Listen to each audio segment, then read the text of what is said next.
Hello everybody, welcome to Ageless Rock. Today I'm going to continue from my previous two videos on Angkor. Angkor is a subject you can study in your lifetime and still cannot get enough.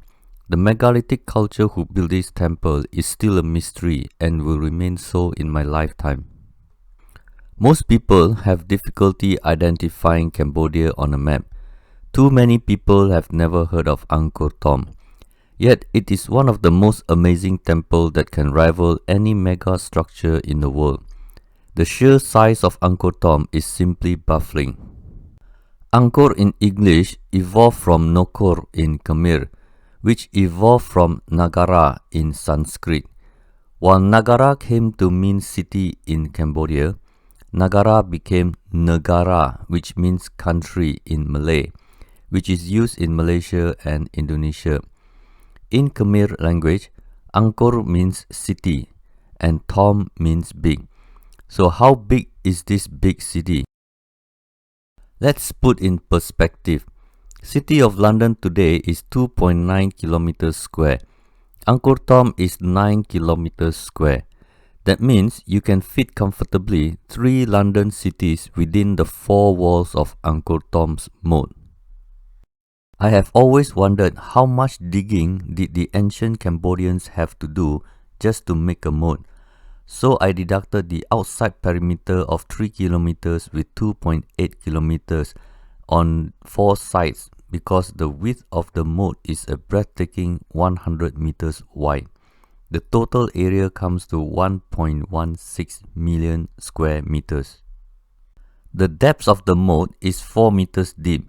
That means the volume of earth removed is approximately 4.6 million cubic meters.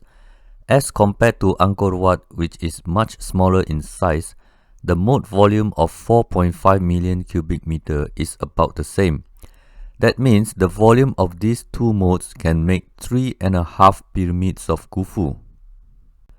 Digging 4.6 million cubic meters of earth along this 12 kilometers perimeter of moat with ancient tools is not an easy feat. In fact, I would say it is crazy to have a moat of that size for no reason we can think of today. Angkor Thom is so big, it actually includes 13 other interesting archaeological sites. The moat of the wall is 8 meters high and 3 meters thick. Since it is inside the moat, which is 100 meters wide, I will use 2.8 km as the length on each side. From these measurements, you can get the volume of laterite wall is 268,800 cubic meters. With a density of 1 kilo per cubic meter, ancient Cambodians had quarried, transported, shaped approximately 270,000 tons of polygonal blocks. If you say it was constructed with the help of elephants, that means there would have been thousands of elephants.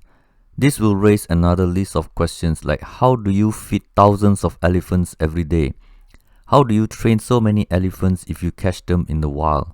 How do you breed so many elephants if you raise them from young? I am pretty sure there will be some evidence of mass elephant bones. Anyway, the picture showing a man lifting a sandstone block is highly misleading. It looks like it is no less than 100 kilo block. He must be a giant if he can lift it by just bending over. Today, weightlifters will find it a challenge to do 100 kilo. There are 5 gates at Angkor Thom. If you visit Angkor Thom through any of the majestic gates alone at midnight, you will get a haunting and eerie feeling, especially when the east gate is known as Death Gate. Bayon Temple is the main attraction for tourists. The original name is Jayagiri, which means Victory Mountain. The French name it Banyan because Buddha sat under a banyan tree. However, the local Cambodians mispronounce it as Bayon. Believe it or not, this temple was already haunting and creepy to the Cambodians when they say they discovered it. Some believe it was a tomb with souls of the dead. It is very likely it was not used as a temple until 400 years later, about 16th century, that it was used by monks. Just like Angkor Wat, Angkor Thom also has a mysterious shaft that no one is talking about. Based on the simple scale I made, if the center tower is 43 meters tall, that means the shaft directly under the largest tower in the center is 20 meters deep. Why is it that there is always mysterious shaft that makes no sense in megalithic construction around the world? Do you know that the Pyramid of the Moon in Mexico is about the same size at the base as the Bayon Temple? Both are 43 meters tall. The volume of the wall around the moon is almost the same as the Pyramid of the Moon. I just find that this coincidence strange and interesting. Hope that someday we can see the connection.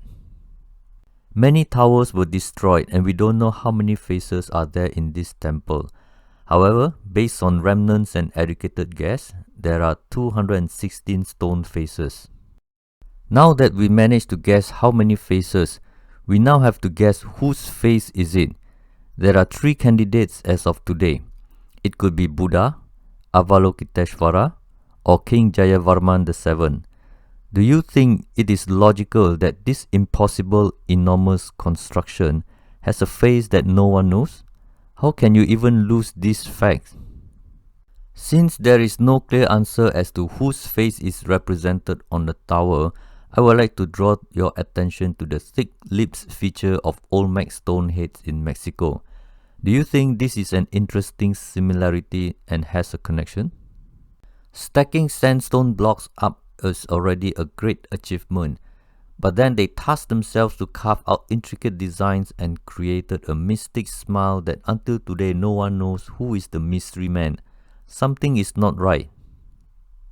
Every block is an amazing polygonal masonry masterpiece similar to those around the world.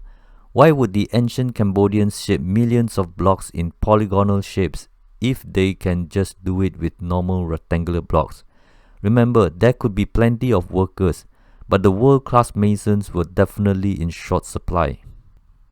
Another mysterious tool mark is the drill holes all over the temple. They are literally everywhere randomly. The holes on the blocks are like holes on bowling ball. No one knows how ancient tools can drill millions of holes all over Cambodian ancient temples. These holes have no known purpose as of today. Well, that's all for today. Hope you liked my presentation on Angkor Thom and see you next time. Lehai.